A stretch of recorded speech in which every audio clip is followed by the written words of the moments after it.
The laugh hit Caroline Covington like a slap across the face. It was not a kind laugh, not even an amused one. It was the laugh of a man who believed, down to the marrow of his sun-scorched bones, that the world worked in a particular way, and that any woman who challenged that arrangement was either a fool or a liar.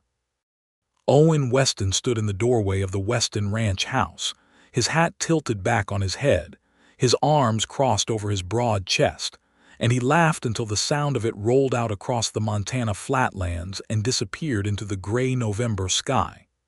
"You are staying," he repeated, pulling the words apart like he was pulling taffy, stretching them into something ridiculous. "You are staying." Caroline did not flinch. She had practiced not flinching for 26 years, and she was very good at it by now. She stood with her single leather trunk at her feet, her dark hair pinned back beneath a wool traveling hat, and she met his eyes with a steadiness that she absolutely did not feel. "That is what I said," she replied. Owen shook his head, the smile still plastered across his jaw. It was a handsome jaw, she registered bitterly, because the universe had a dark sense of humor.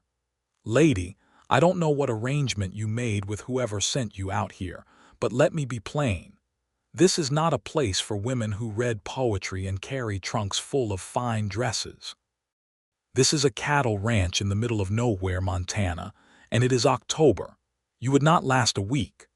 I have lasted considerably longer than a week in considerably worse circumstances," Caroline said, and something in her voice must have caught his attention, because the laugh faded just slightly around the edges, but only slightly. He stepped back from the doorway and waved a hand toward the empty plains behind her, toward the rutted road that had brought the mail coach out here. "Coach comes back through on Thursday, you be on it." He went inside and shut the door. Caroline Covington stood in the October wind with her trunk at her feet and looked at that closed door for a long, quiet moment. Then she reached down, picked up one handle of the trunk, dragged it up the porch steps with a scraping groan of wood, and sat down on top of it with her back straight and her hands folded in her lap. She was not going anywhere. She had no anywhere to go. And that was the secret she was carrying, the hidden truth beneath the composed face and the steady eyes, the dark past that had followed her all the way from Philadelphia like a shadow that refused to behave. To understand why Caroline Covington dragged a leather trunk up the steps of a hostile stranger's ranch and refused to leave, you had to go back to the beginning of that particular disaster. You had to go back to September, and to the letter, and to the man who had written it.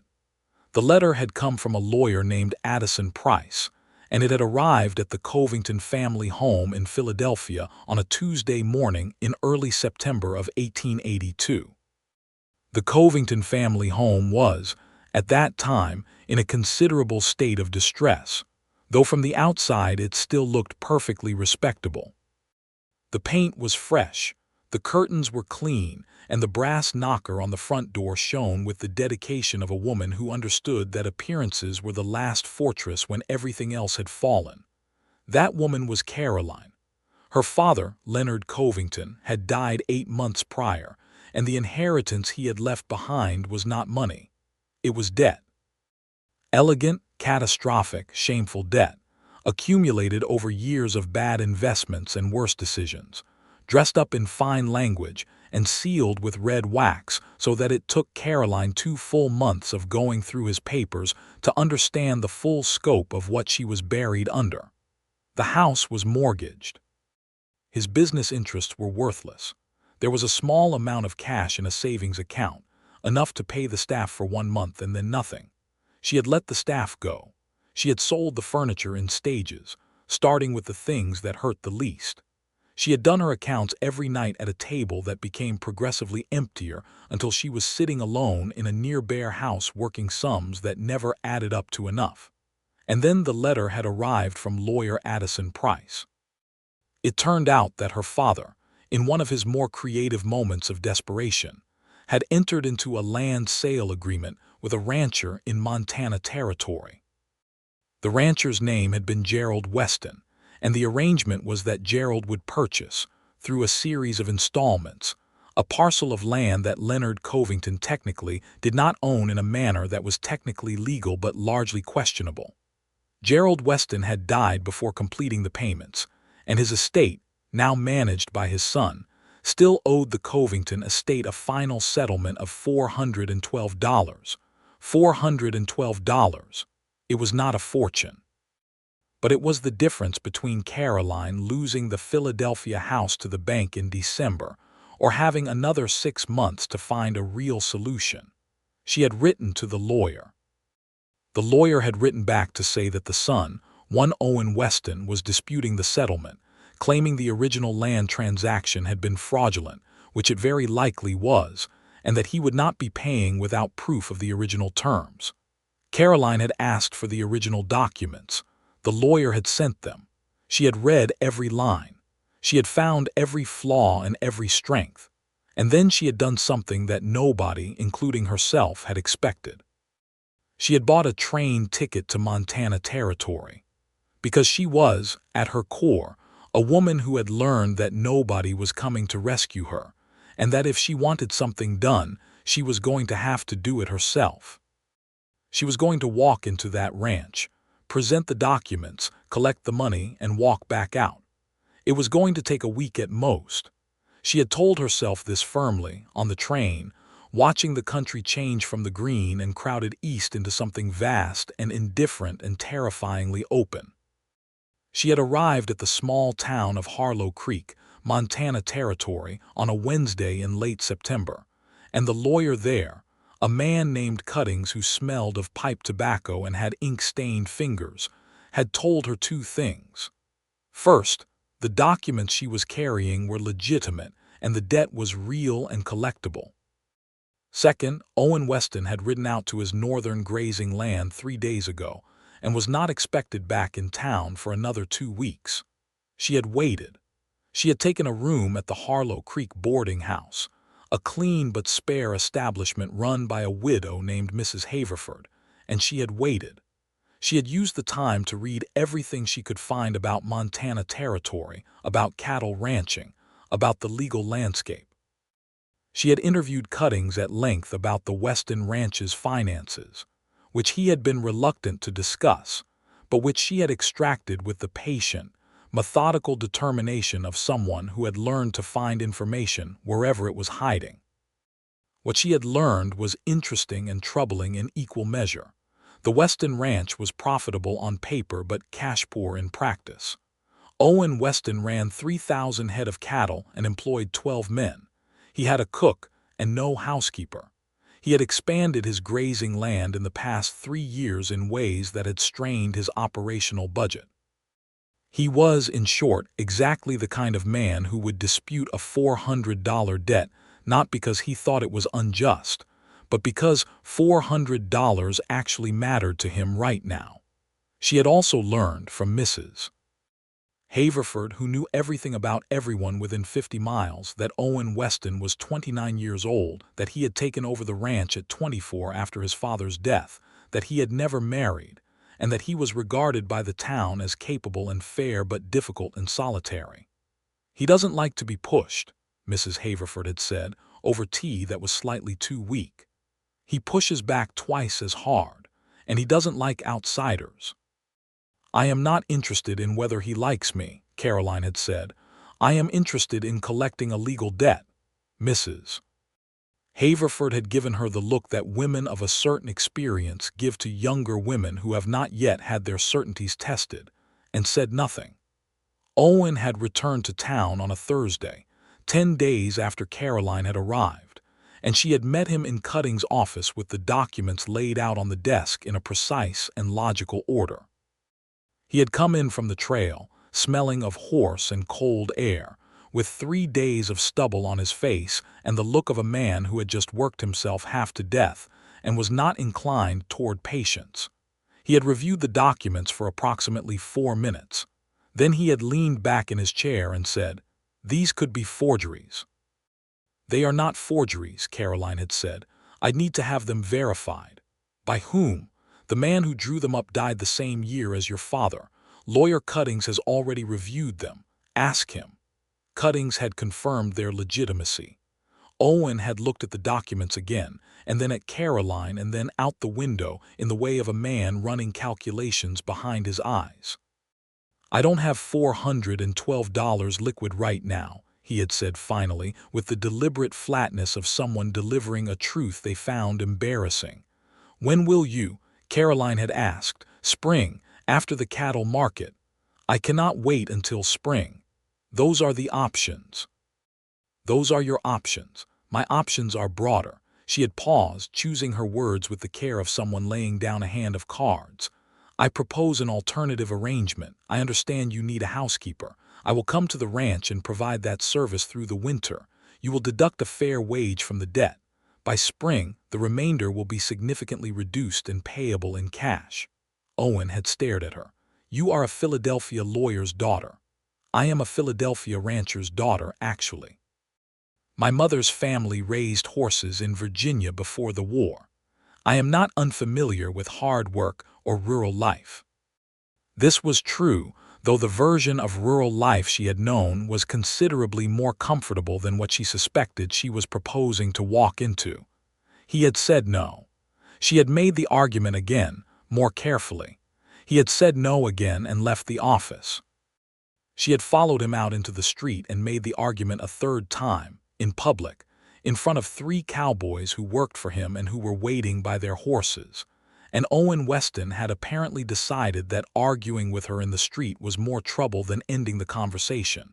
So he had mounted his horse, told her the coach came through on Thursdays, and ridden away. She had gone back to Mrs. Haverford's and thought about it for exactly one night, and the next morning she had hired a cart.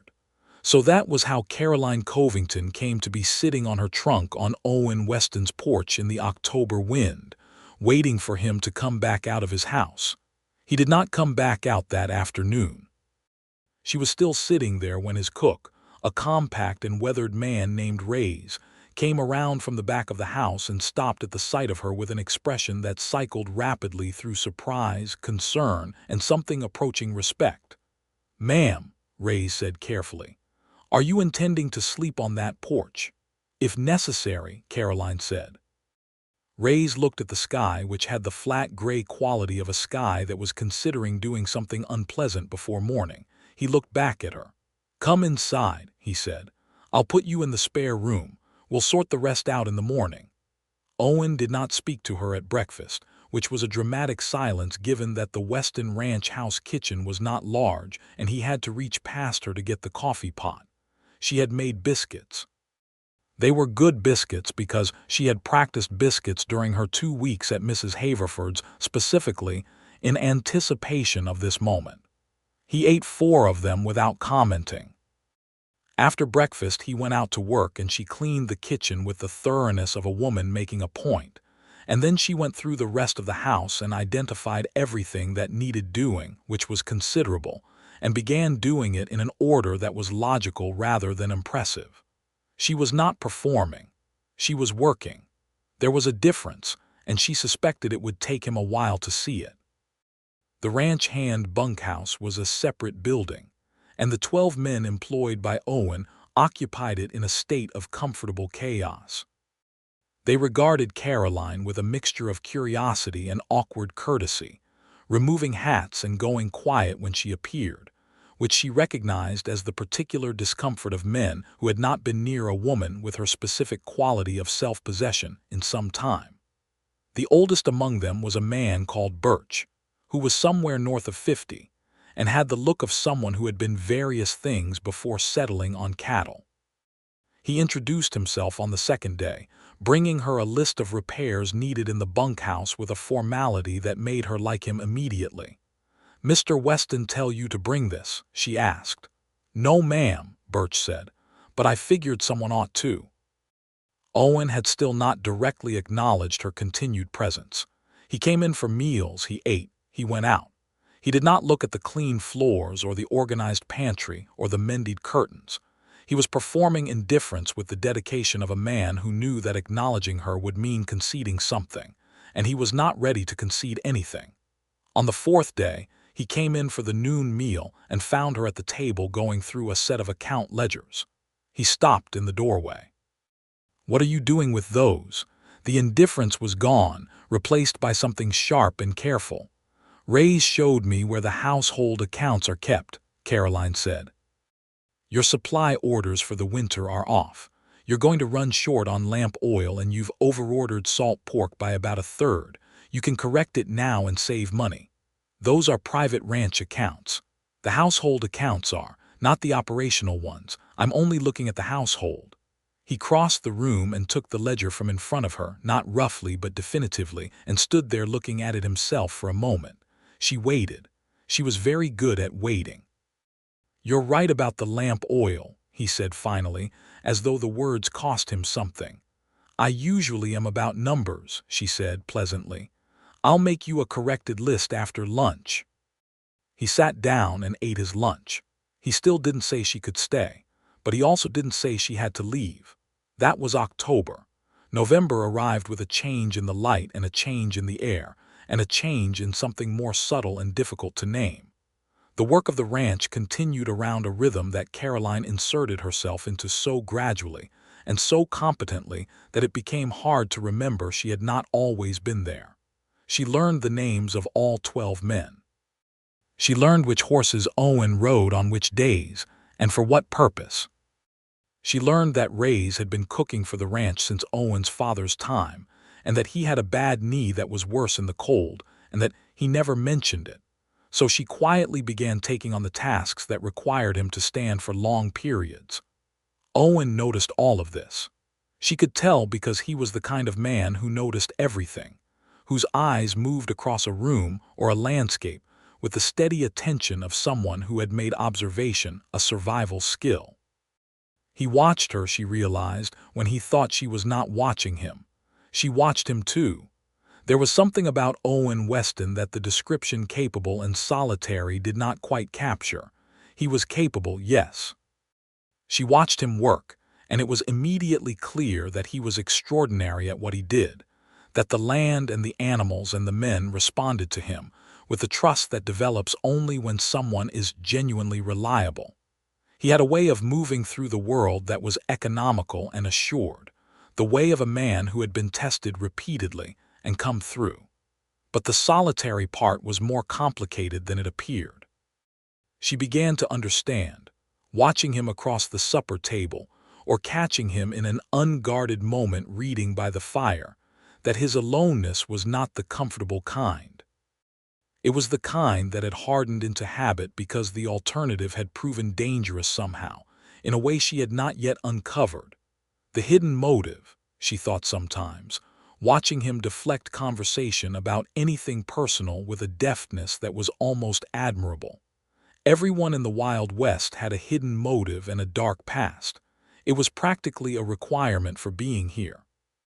She found out a piece of his dark past accidentally, on an evening in early November when she went to get a book from the shelf in the main room and found a photograph tucked behind the books.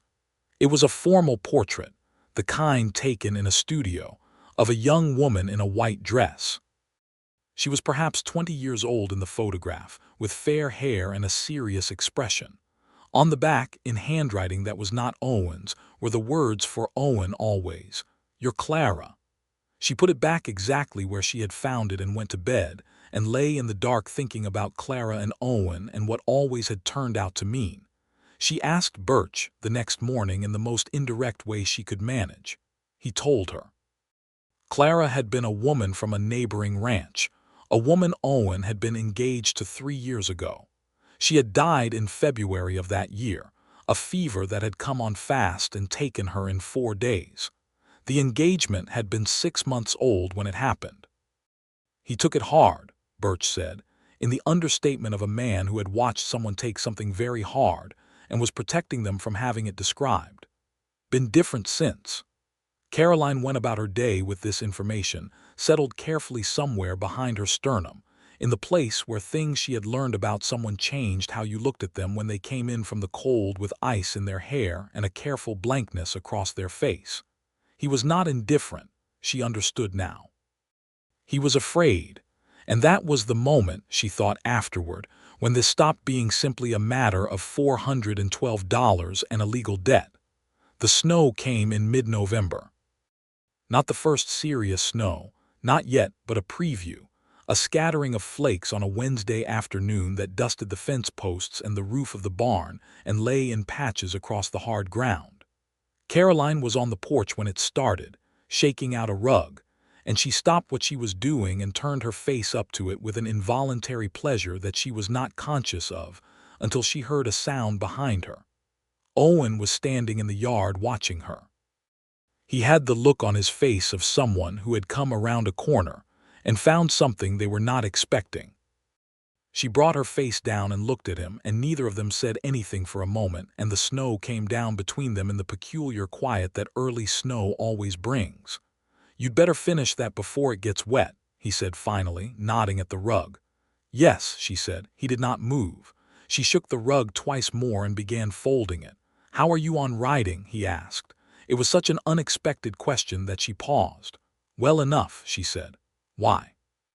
"The northern pasture fence needs checking before the real cold comes. I'm going tomorrow. You said your family kept horses." She looked at him with the care of a woman reading a question that was actually several other questions wearing a practical disguise. "I said that," she confirmed. "7 in the morning," he said, and went back to the barn. She stood there with the folded rug in her arms and felt something she had not felt in a considerable time, which was the particular brightness of anticipation, and immediately distrusted it. She was there at 7 in the morning. Owen had saddled a brown mare named Pepper for her, a calm and sensible animal that told her he had thought about what horse would suit someone who was not a complete beginner, but was probably not as experienced as she had implied. She mounted without assistance, seated herself properly, and caught his sideways glance evaluating all of this.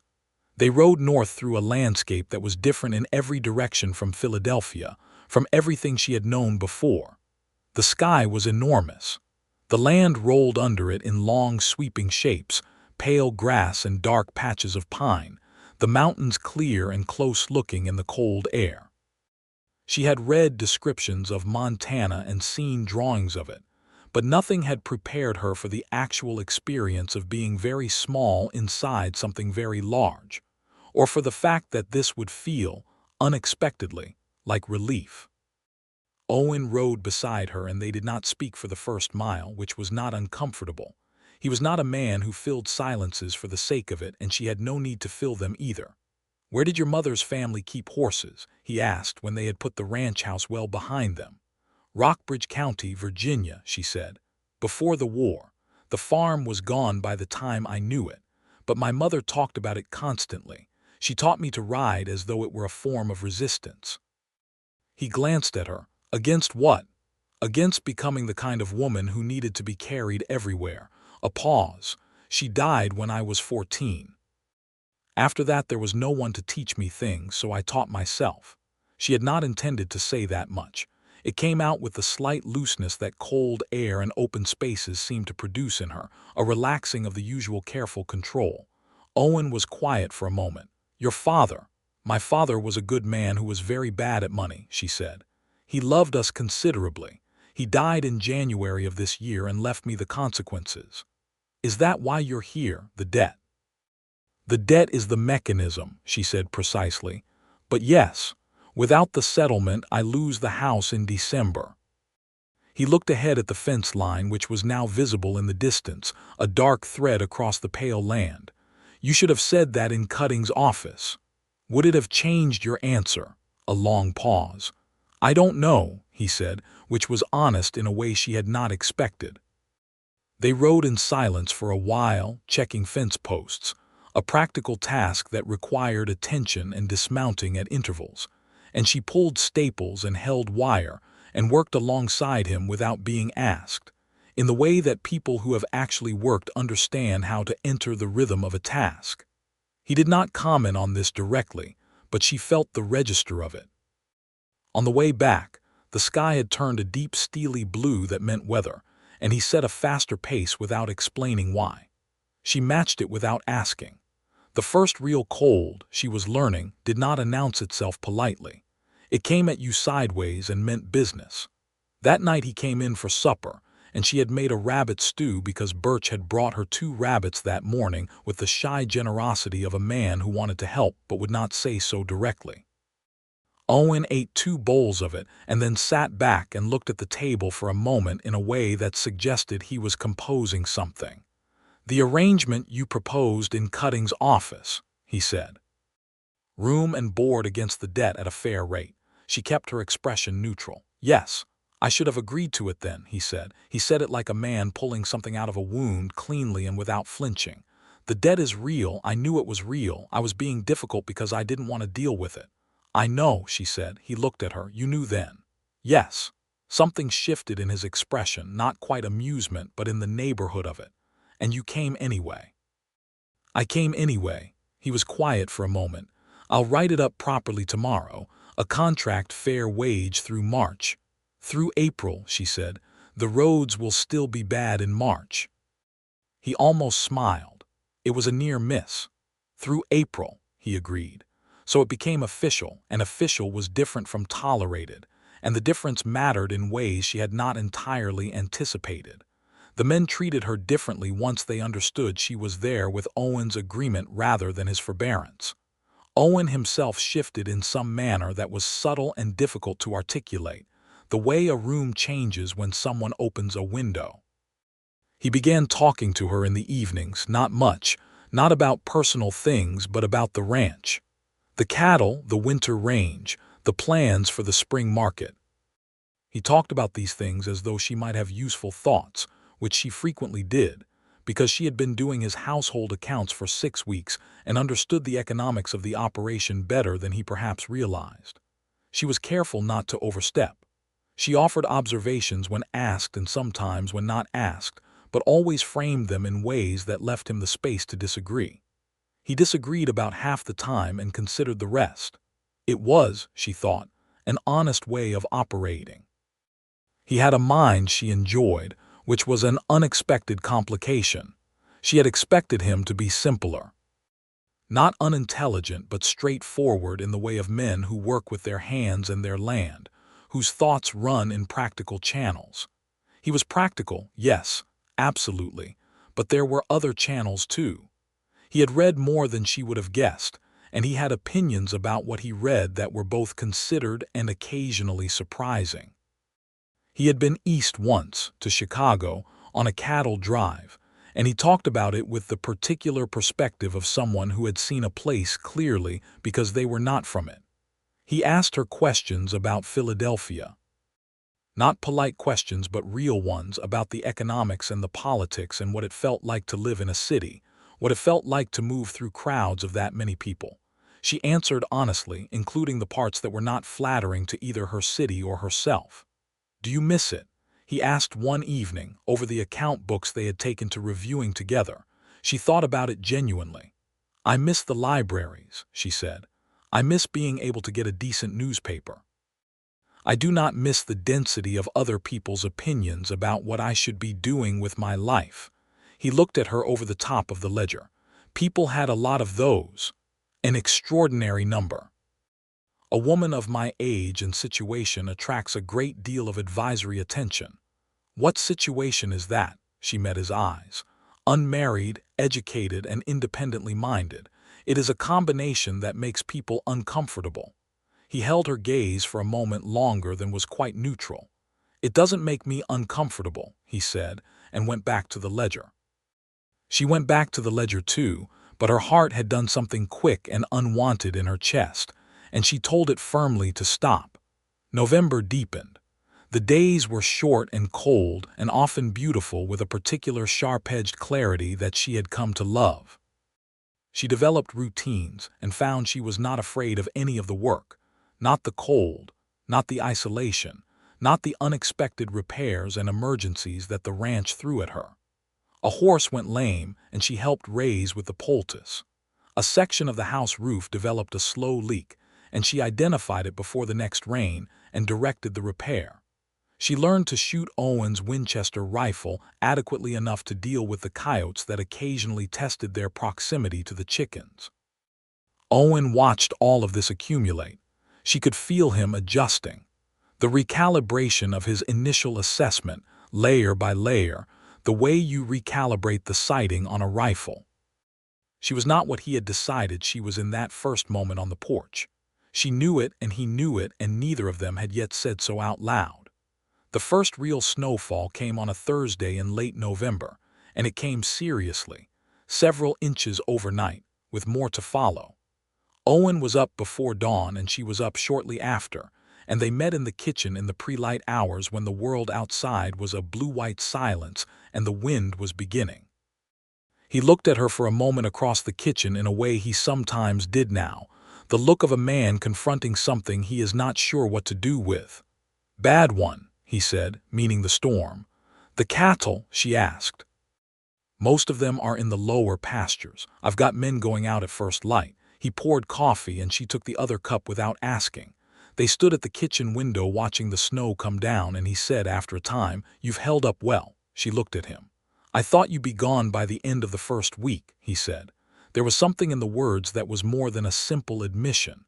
It was the echo of that laugh, the one on the porch, and she could hear him recognizing it. "I know you did," she said. "I was wrong." "Yes." A pause. The snow came down. A log shifted in the stove. "I'm sorry I laughed," he said. He did not explain what he meant, but he did not need to. The porch, the trunk, the October wind. She understood. "You did not know me," she said, which was generous, and she meant it. "I still shouldn't have." She turned to look at him properly, and he was already looking at her, and there was something in his expression that was both careful and unguarded, a combination that she recognized because she sometimes felt it on her own face when her defenses were not fully engaged. It was the look of someone who wanted to cross a distance and was not yet sure the bridge would hold. "Owen," she said quietly. "I know," he said, and she was not entirely sure what he knew, but she felt it in her own chest like a resonance. He went out into the storm to manage the cattle, and she stayed and managed everything else. And by the end of that day she had stopped pretending, at least to herself, that she had felt nothing. December arrived, and with it a cold that had an entirely different quality from anything she had known in Philadelphia. This cold had intention.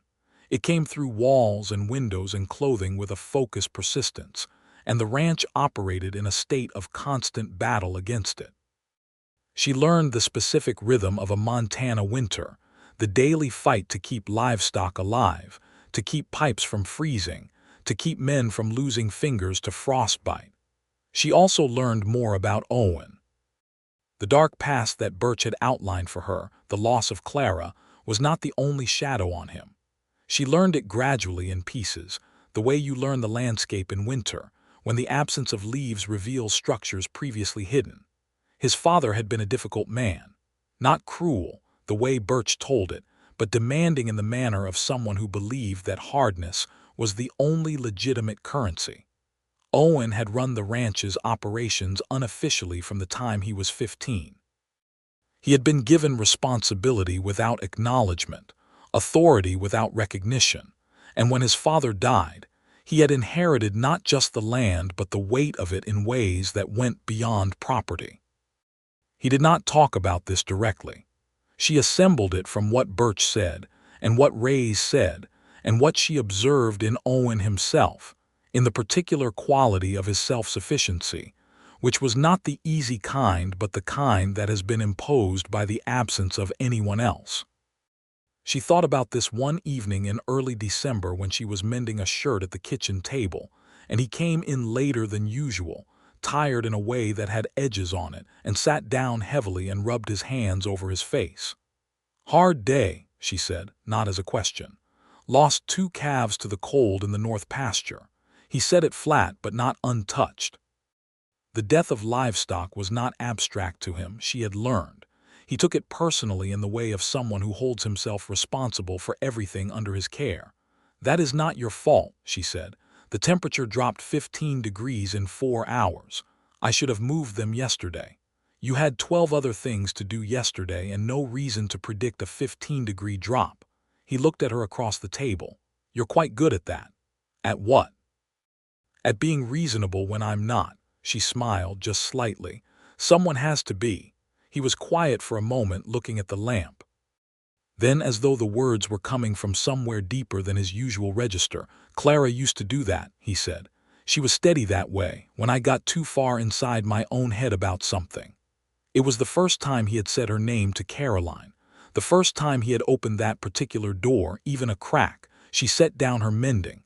"Birch told me about her," she said, carefully, honestly. "I'm sorry, that was a terrible loss." He nodded once, looking at the lamp still.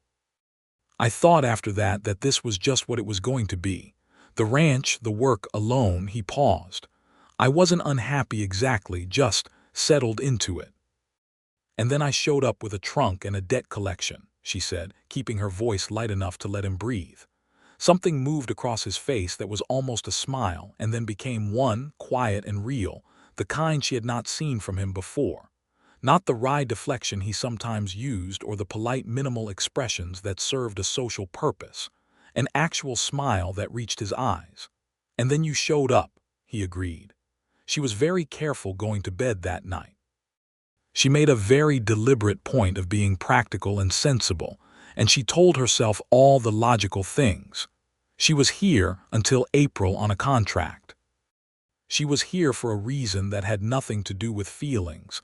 That was entirely about $412 and keeping a house in Philadelphia. She was not going to complicate this. She was very thorough in telling herself these things. It did not entirely help. Christmas came to the Weston ranch with a practicality that she found entirely characteristic. No one had decorated the house in years, she gathered, and when she put pine boughs on the mantel and tied a ribbon on the door, the effect on the men was disproportionate, the way that small domestic gestures become enormous when they are long absent. Birch came to the house to tell her it looked real nice, twice. Owen said nothing about the decorations the first day. On the second day she caught him standing in the main room looking at the mantel with the pine boughs with an expression she could not fully read. When she came in, he turned away. "My mother used to do that," he said to the window. "I can take them down," she offered immediately. "No, quick and definite. Leave them." She left them. She made a proper Christmas dinner with everything she could source from the town supplies Ray's had laid in. A roasted chicken since turkey was not available, and cornbread and sweet potato, and an apple pie from the dried apples in the cellar.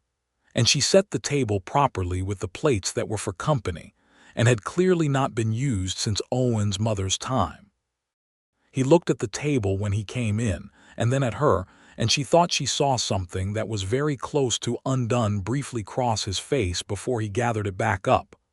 "You did not have to do this," he said. "It's Christmas," she said simply.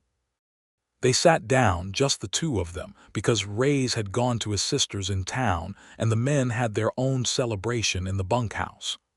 Owen said a brief grace, which she had not known he did, and then they ate, and the conversation that evening was different from any they had had before. It was easier, warmer, with the quality of something that has stopped pretending. He told her about the ranch's early days, when his parents had first come to Montana in the 1860s, when the land had been rawer and the winters more dangerous, and the nearest neighbor had been 30 miles in any direction. She told him about her mother's stories of the Virginia farm before the war, and about her own childhood, which had been bookish and isolated in a different way. He told her, carefully, something he had clearly not told many people. His father had wanted him to leave after Clara died, had thought the grief was making him irrational, had suggested he go east for a while. Owen had refused, had doubled down into the work instead, had made himself essential so he did not have time to be anything else. Was he right, she asked. "Your father," a long pause. "Partly," he said. "I probably needed to go somewhere. I just couldn't go anywhere. This land was the only thing I trusted anymore." "The land does not betray you," she said, understanding it. He looked at her with a sharpness that meant she had said something true. "No," he said. "It does not." She understood in that moment the nature of the trap he had built around himself and called survival, the hidden motive beneath the capable, solitary, difficult surface. He had decided that people were the dangerous element and land was the safe one, and he had organized his life accordingly, and it had worked well enough, up to a point. And she had arrived at that point and dragged a trunk up his porch steps and refused to stop existing at him until he could not arrange the world in that particular way anymore. She was not sure if this was a good thing or a terrible thing or both simultaneously. New Year came and went with a quietness that suited the frozen world outside. January in Montana Territory was an experience that she had not been fully prepared for even after November and December. The cold settled in with a permanence that made you understand why the Sioux and Crow peoples who had lived in this land for generations understood it, in ways the settlers were still learning. The sky was low and gray for days on end, and the wind came across the open land with nothing to slow it, and the work of simply maintaining warmth and life required a constant attention. She was not miserable. This surprised her. She wrote letters to Mrs. Haverford in Harlow Creek, who was her main connection to the rest of the world, and Mrs. Haverford wrote back with town news and the occasional supply run. She read everything in Owen's small but interesting library. She had long conversations with Reyes about cooking and about his childhood in Sonora, Mexico, which he described with a mixture of love and loss that she recognized. She played chess with Birch on Sunday afternoons, and Birch was considerably better at chess than he looked, which she respected. And she and Owen moved through the house in the winter evenings in a proximity that had begun to feel necessary in the way that a heartbeat is necessary, fundamental and constant, and noticed only when the rhythm threatened to change. He had started sitting with her after supper more consistently than he had before. They read, sometimes in companionable silence, and sometimes one of them would read something aloud that seemed worth sharing. He read to her from a battered copy of A Natural History of the American West one evening, not because she asked, but because he had come across something about the migration patterns of the buffalo that he thought she would find interesting, and she did, and they ended up talking about it for an hour, about the loss of the great herds, about what that meant for the nations who had depended on them. He had views about this that were more considered and more honest than she might have expected from a Montana cattle rancher in 1882. He had watched the Crow and Blackfoot peoples who had been pushed off this land, had traded with them fairly when others did not, had understood that the frontier mythology of manifest destiny was also, simultaneously, a mechanism of terrible injustice. He said these things without performance, as though they were simply facts he had observed and organized. She told him about the abolitionist meetings her mother had taken her to as a child, before the war, the anger and the clarity of the women who spoke there, and how that had formed in her a particular understanding of what it meant when one group of people declared another group to be without rights. Her mother sounds like she was extraordinary, he said. She was, Caroline said. She was afraid of nothing except being ordinary. He was looking at her in the lamplight with the expression she had come to think of as his true one, the one underneath the capability and the guardedness, the one that was just Owen being present in a way that he did not usually allow. She passed that to you, he said. It was not the first thing he had said that had undone her, but it was the one that came closest. In the second week of January, a cold snap came in that was categorically different from anything that had preceded it, a temperature that dropped below zero and stayed there, accompanied by a wind that turned the ranch into a survival exercise. Owen was out in it for 12 hours the first day, checking on cattle, working with the men to ensure no animal was left without shelter or feed. She watched him go out and watched him come back, and when he came in that evening with ice in his hair and the kind of exhaustion that goes to the bone, she had a hot meal and the fire built high, and she had learned, somewhere in the preceding weeks, not to treat him gently about his exhaustion because he did not like it, but instead to simply place food in front of him and let the warmth of the room do the actual work. He ate and thawed, and she sat across from him, and after a while he said, 2 more weeks of this and we'll have come through the worst of it. "The men are doing well," she said. "They are," he agreed. "Birch is worth 10 of most men I've met. He is. He's also 3 games up on me at chess." Owen almost laughed.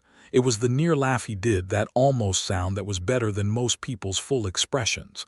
"He's been playing since he was in the army. Don't take it personally."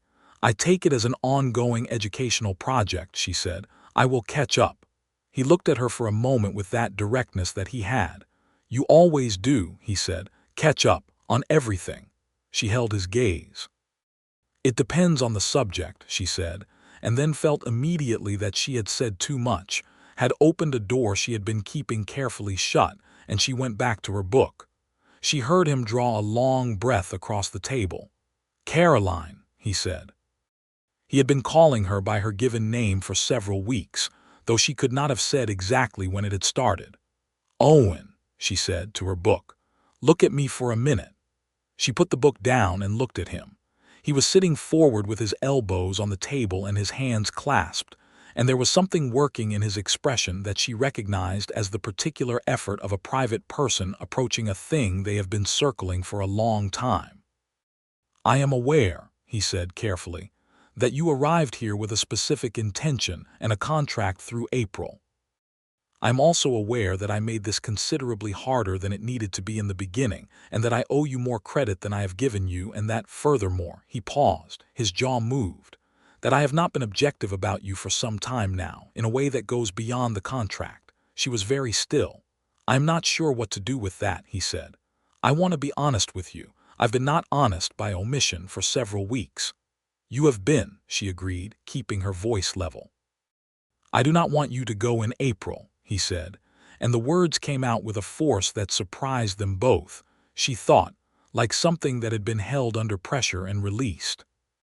"And I understand if that is not a thing you can or want to hear, given your circumstances in Philadelphia and the nature of why you're here.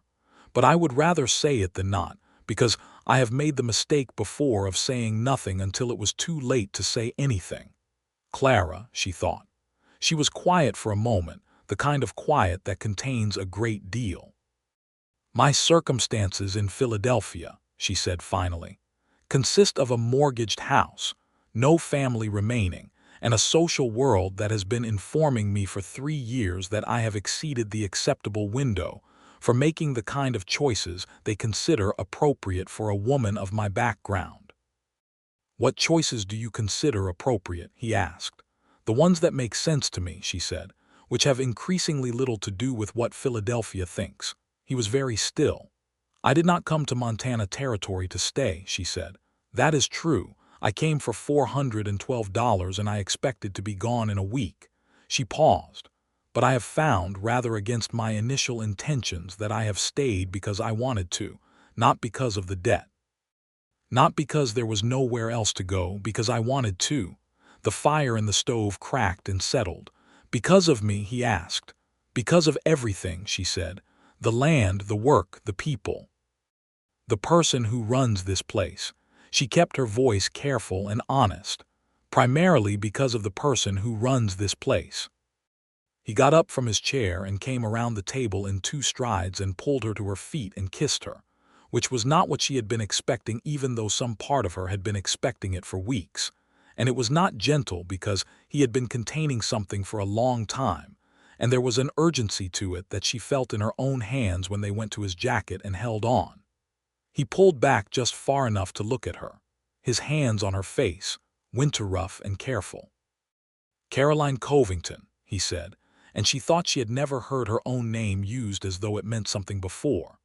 "Owen Weston," she said back, and meant everything she put into it. February arrived and the ranch moved through it wrapped in a happiness that was new to it. Not raucous or performed, but the quiet daily kind.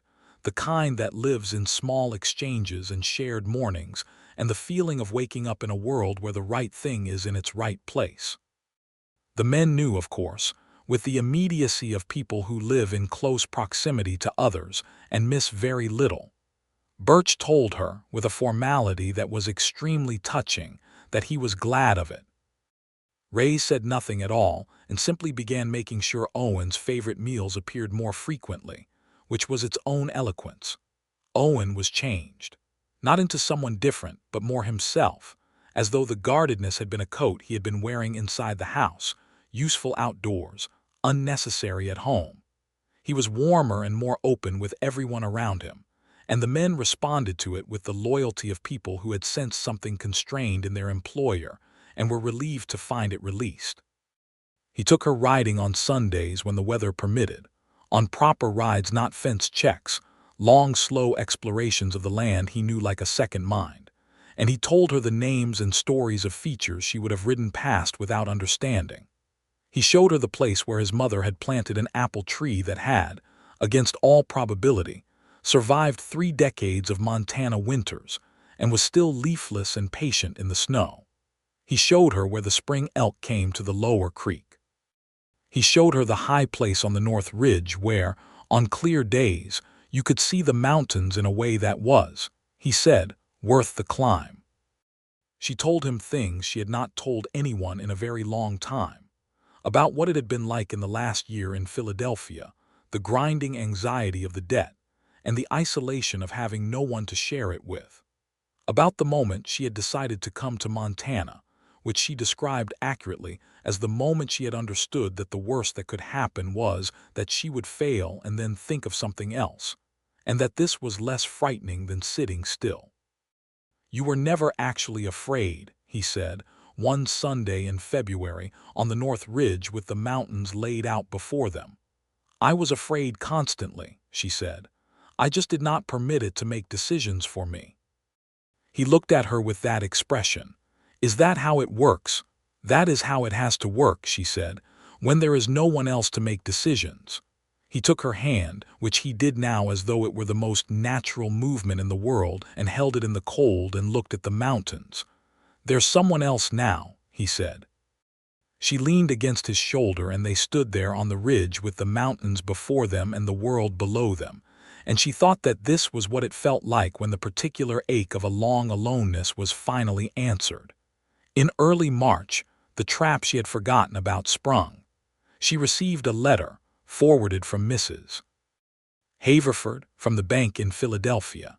It was brief and formal, and it informed her that the mortgage on the Covington house had been sold to a third party, and that the new holder of the mortgage was demanding full settlement within 60 days, or the property would be foreclosed. The $412 was no longer enough to matter. The full outstanding debt on the house was over $2,000. She sat at the kitchen table with the letter and felt the weight of it, the cold reality of it, the particular cruelty of something you had thought you had managed finding a new angle of attack. Owen found her there. He read the letter. He put it down. He looked at the window for a moment thinking, and she watched him think and waited. "Who bought the mortgage?" he asked.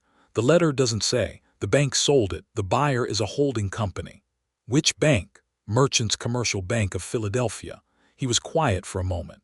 "My father had dealings with a man named Harwick in Chicago, a finance man. After my father died, Harwick tried to buy the northern grazing land at a fraction of its value. I refused. He made noises about having interests in Montana land development. I thought he'd moved on." She looked at him. "This might be nothing to do with that," he said. "Or," she said carefully, "or someone bought a Philadelphia mortgage as a pressure point on a ranch in Montana that someone wants to acquire." His voice was flat and hard. "That is a sophisticated play, takes money and patience. Who would want this ranch enough to go to that trouble?" He was quiet for a long moment. "The northern grazing land I wouldn't sell to Harwick is worth 5 times what he offered. There's a railway coming through in the next few years. Everyone in the land business knows it. This ranch sits between the proposed route and the best cattle country in the territory." She thought about all of it, the mechanisms, the chess board of it, and then she said, "Tell me about Harwick." He told her. Edmund Harwick was a Chicago financier who had been buying Montana land interests for 4 years, operating through holding companies, acquiring properties from struggling ranchers or their heirs, assembling a contiguous block of land that would make him the dominant landowner along the eventual rail corridor. He was not violent. He was patient, and he preferred legal traps to confrontations, which made him both harder to fight and harder to expose.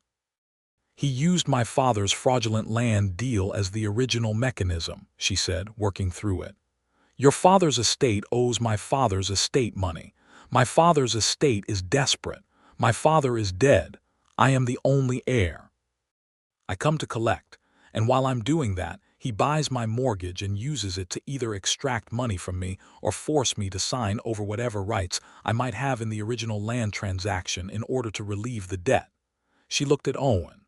What rights do I have in the original transaction? The original agreement was for a land transfer that never completed, he said slowly.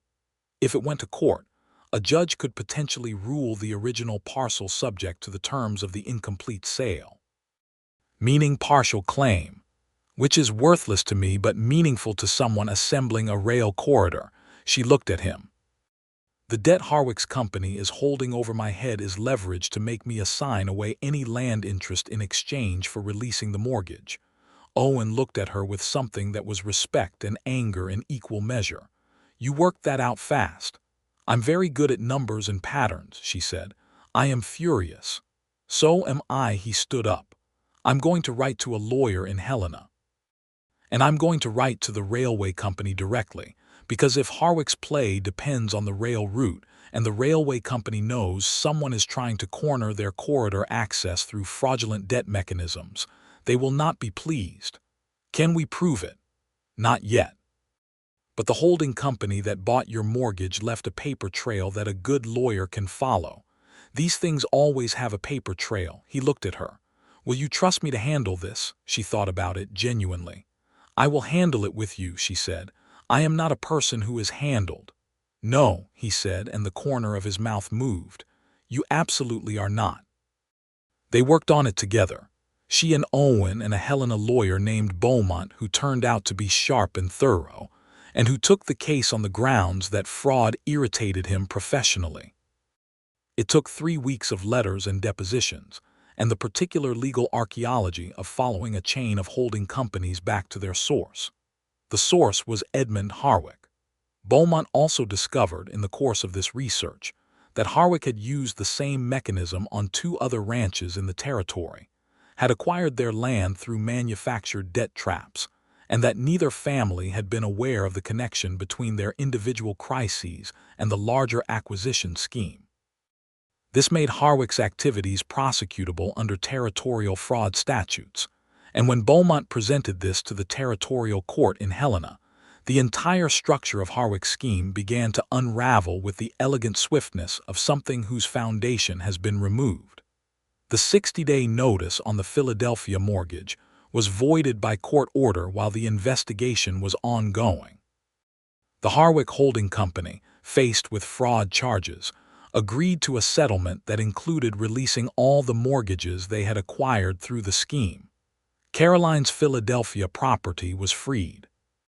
Owen paid the $412 in full from the spring cattle market proceeds, and he paid it personally in Cutting's office, with Caroline present, and he shook her hand across the desk in a formality that made Cuttings look confused until Owen said, Miss Covington will be staying in Montana Territory permanently, at which point Cuttings looked only slightly less confused. April came and the snow began to give way to mud and the mud to the first green. The apple tree Owen had shown her put out buds, small and tentative in the warming air, with the patience of something that had been waiting a long time for the right conditions. She wrote to Mrs. Haverford and asked about someone reliable to manage the Philadelphia property as a rental. Mrs. Haverford, who had both an extensive network and a complete lack of surprise at this development, provided 3 names by return post. She arranged the rental by letter over 2 weeks, efficient and organized, and the income from it would cover the remaining mortgage payments for years. She was not abandoning Philadelphia. She was simply putting it to work for her from a distance, which seemed like the most sensible available option. Owen proposed on a Sunday, not on the North Ridge, which would have been the romantic choice and which she would not have put past him. He proposed in the kitchen on a Tuesday evening, while she was making a list of spring supplies and he was sitting at the table with a cup of coffee and the look of a man who has been rehearsing something and has decided the rehearsed version is never going to be the right one. He said her name. She looked up. He said, "I would like you to marry me, not because of the arrangement or the contract or the debt, which is now fully settled and therefore no longer relevant. Because I cannot imagine this house or this land or any morning in it without you, and because you are the most extraordinary person I have ever met, and because I am, without any reservations left, completely in love with you." She put down her pencil. She looked at him for a moment in the way she sometimes did, not the steady professional look but the real one, the one she had been allowing him to see for months now. "Owen Weston," she said. "I rode a mail coach into Montana Territory in September to collect $412 and go home in a week." She paused. "I am not sure I have ever been more wrong about anything in my life." He was standing up now without entirely remembering doing so. "Yes," she said. "Obviously, yes. I have been in love with you since December, you very difficult man." He crossed the kitchen and pulled her up from the chair and kissed her with the whole force of someone who has been waiting very patiently, and she kissed him back with the same, and outside the kitchen window the spring light was long and golden on the newly thawed ground. They were married in June, in Harlow Creek, with Mrs. Haverford weeping happily in the front pew and Birch in his best shirt and rays, having personally prepared the wedding supper, with a dedication that expressed more than words could have managed. The minister was a decent man named Holloway who had known Owen since he was young, and who conducted the ceremony with appropriate gravity and visible pleasure. Caroline wore a dress that had been in her trunk since Philadelphia, a deep blue silk that she had brought on an impulse she had not been able to justify at the time and could now. Owen wore his best jacket and a clean shirt, and looked at her when she came down the aisle of the little church with the expression of a man looking at something he does not have adequate language for. She felt the same. She thought that this was probably the correct state of affairs for the beginning of a marriage. They returned to the ranch in the long June evening, and the men had put lights in the yard and Rays had set out tables, and they danced until late, Caroline and Owen, and the 12 ranch hands and Mrs. Haverford and Cuttings, and half the people from Harlow Creek who had appeared over the course of the evening, in the way of frontier communities that understood that a celebration was a shared resource. Owen danced with her to a fiddle tune that she did not know the name of, out in the yard with the mountains dark against the summer sky and the sound of people she had come to love surrounding them, and he held her close and said quietly, "Last October I laughed at you." "You did," she agreed. "I have been corrected of that error." "Thoroughly," she said. "Are you going to mention it for the rest of our lives?" She leaned back to look up at him. "Occasionally," she said, "when it's useful." He laughed, the real laugh she had earned, the one that was nothing like that cold October sound on the porch. "Fair enough," he said.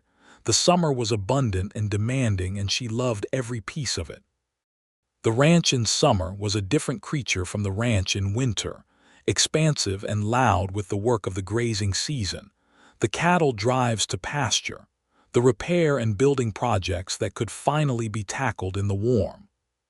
She was part of all of it now, not as housekeeper but as the person who ran the house side of a joint operation, who kept the accounts with an accuracy that had already saved them $200 in a single supply renegotiation, who knew every man on the ranch by name and family situation, and was beginning to know their families too as the summer brought visitors and social occasions. She and Owen worked beside each other and talked beside each other and disagreed sometimes with a vigor that was never cruel and always honest, and went to bed at the end of each day with the particular satisfaction of a life that was genuinely shared. In September, she discovered she was pregnant. She told Owen on a morning in early October, 1 year almost to the day from when she had dragged her trunk up his porch steps in the cold wind, and he went very still for a moment, and then he crossed to her in 3 strides and held her with a care that said everything he was feeling without requiring words. "Are you well?" he asked. "I am perfectly well," she said into his shoulder. "I am strong as a horse, and I intend to remain so." "You are," he agreed, and she could feel his smile against her hair. He was extraordinary about it. Not fussy, which she had worried about, not treating her differently in ways that would have frustrated her, but present in a way that had a new quality to it, an attentiveness that was protective without being diminishing. He talked to her about it openly, which surprised her, because she had half expected the reserve that many men brought to such things. He talked about his own childhood, what he wanted differently. He asked her about what she wanted, what she feared, what she hoped. Birch had tears in his eyes when he was told, which he immediately converted into a discussion of the need to check the nursery room's window ceiling before winter, which was his particular form of emotional expression, and which she found entirely correct. Ray's made a celebratory meal without being asked. The autumn came around again, golden and cold-edged, and she stood on the porch in the October light, now unmistakably carrying their child, and looked out at the land that was hers now in the way that land becomes yours when you have lived through a winter of it and come out the other side. Owen came up behind her and put his arms around her, and she leaned back against him. "Same spot," he said. "Almost exactly a year," she said. "I cannot believe I laughed," he said, not for the first time and with no lessening of conviction. "You can believe it," she said. "You just should not have done it." He pressed a kiss to the top of her head. "Noted," he said. The baby came in April, as the snow was fully retreating and the new grass was beginning, and it was a boy, which Owen received with an astonishment that was extremely endearing given that he was a man who generally received information with considerable equanimity. He was born healthy and loud, with dark hair that was clearly his mother's and a directness in his gaze that was, Birch said, entirely his father. They named him Henry Leonard Weston, Henry for no one in particular except that it suited him immediately, and Leonard for her father, who had been a man of good intentions and bad financial management, and who she missed in a complicated way that did not negate the affection. Birch was appointed unofficial godfather without being formally asked, because by the time Henry was 3 weeks old, Birch had reorganized his own bunk to be nearest the house, and was found more often than not on the porch rocking the baby, with the serenity of someone who had been waiting for this job without knowing it. The ranch moved through the spring and summer with Henry as its new center of gravity, not because anyone made it so deliberately, but because a baby in a place that has been very serious for a long time does something to the atmosphere that cannot be entirely explained but is unmistakably real. The men were different around him. Owen was different, more laughing, more quick to share things aloud that he might previously have carried quietly. Caroline watched him with their son, in the evenings, Owen holding Henry with the focused tenderness of a man who had not known he was capable of this specific kind of loving, and was discovering it with something like wonder. And she thought that the photograph behind the books was still there on the shelf, and that Clara had been a real and important part of Owen's life, and that grief did not erase grief, but that love did accumulate. That the heart was not a finite resource divided by each new claim, but something that expanded to contain what it was given. She took the photograph out one evening while Owen was outside and looked at it again. Young Clara in the studio light with her serious expression. She was not jealous of her, had not been since she understood who she was. She held the photograph for a moment and then put it back where it belonged, not hidden but kept in the place where things that matter are stored. She told Owen about it later. He was quiet for a moment. "I should move it somewhere more visible," he said, and she knew what that meant. "She was part of what made me who I am. She deserves to be in the room." "Yes," Caroline said, "she does." He moved the photograph to the mantel in its own place, not replacing anything. She thought that this was something only a man who had done genuine interior work would know how to do.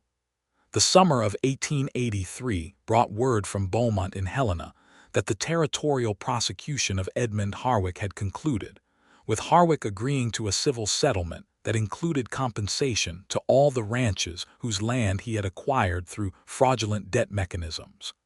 2 of those ranches were restored to their original owners. The third had been sold on in a legitimate transaction and could not be unwound, but the original family received compensation that covered their losses.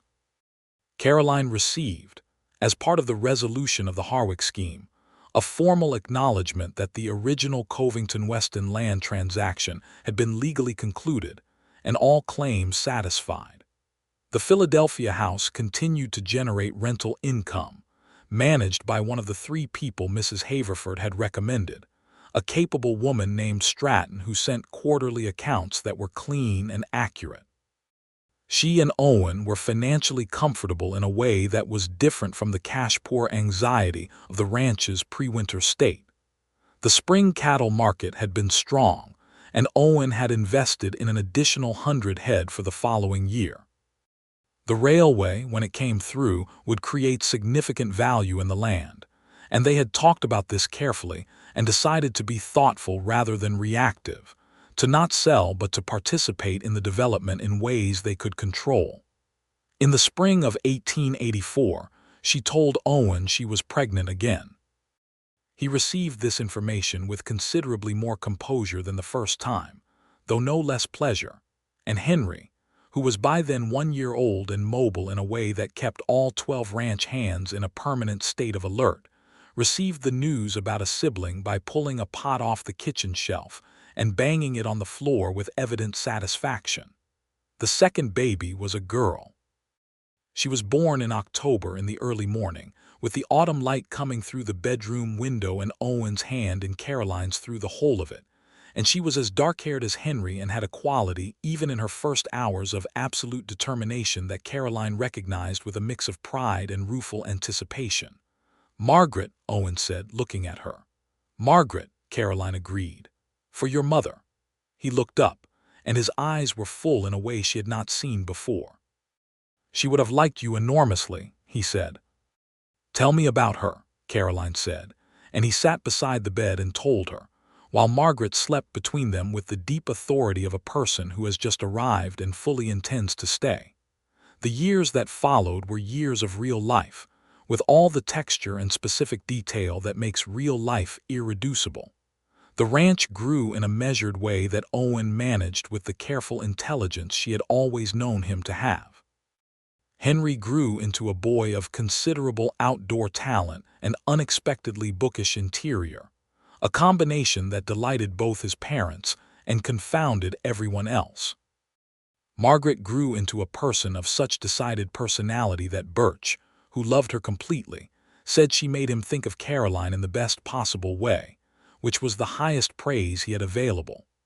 Ray's knee got worse in the winter of 1885, and he finally allowed her to arrange a proper consultation with the doctor in Helena, who confirmed what she had long suspected, that it required management rather than a cure, but that with the right support it need not prevent him from working. She reorganized the kitchen operations without making it look reorganized, which required more thought than almost anything else she had done in Montana, and Ray's said nothing, but brought her the best coffee he had ever made her the following morning. Birch showed no signs of aging into anything other than further depth of character. He taught Henry to ride with a patience that exceeded anything on record. He remained 3 games up at chess through 2 years, and then she finally found the counter to his opening strategy, and he received this defeat with a dignified pleasure that told her he had been waiting for it. Mrs. Haverford came to the ranch for Christmas in 1885, the first time she had made the journey, and was received with an affection that surprised her, as she had not realized how thoroughly she had become part of the story of this place simply by being reliable and warm, and knowing when to say nothing. In the spring of 1886, Caroline stood on the porch in the April morning and looked out at the land that was fully green and beginning, the cattle already on the lower pasture, the apple tree in full flower, the mountains past the near ridge sharp and clear in the spring air. Owen came out and stood beside her. "What are you thinking?" he asked. I was thinking about October of '81, she said. When I was sitting on my trunk out here and thinking that I had no idea whether this was going to work or not. He put his arm around her. And she turned to look up at him. And I was thinking that I was never going to get back on that Thursday coach regardless of how it went. She paused. I just did not know that yet. He smiled, the full one, the one she had earned first in December of that first year and that had become, in the years since, one of the most familiar and important sights in her world. You have never in your life done the sensible thing when the harder one was available, he said. No, she agreed. I have not. I am profoundly grateful for it, he said. She leaned into him and looked out at the ranch, her ranch, their ranch, the place that had become in ways she could not have imagined possible the exact right context for the life she was meant to be living. The mortgage was paid.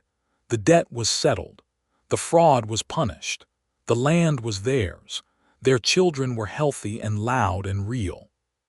The man beside her was the most honest and solid thing she had ever known, and she was, she understood, exactly where she had always been traveling toward without knowing the name of the destination. Owen, she said, yes, I am very glad you laughed. He looked down at her. You are glad I laughed at you on that porch? Yes, she said.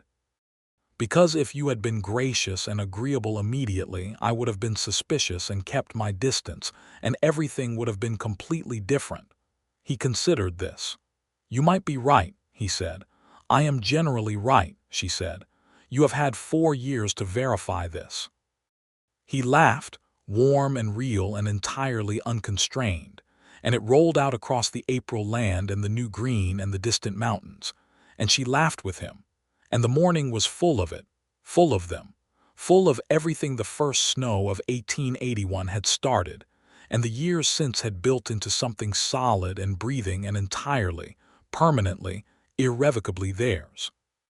Inside the house, Henry could be heard waking up and announcing this fact to anyone within range, and Margaret's voice followed his with an opinion on the subject. And the ranch day was beginning around them with its particular irreducible reality. And Owen pressed a kiss to her temple, and she held his hand, and they stood together in the April morning at the front of the rest of their lives. The apple tree was flowering. It had been flowering for 30-some years now, through hard winters and dry summers and everything the Montana sky could produce, patient and stubborn, and returning every spring to the same fundamental act of beauty, which Caroline Covington Weston, standing in the April light with her husband's hand in hers and her children's voices behind her and the mountains ahead, understood to be the most accurate description of what they had built that she was ever going to find. She did not need to find a better one. This was enough. This was everything.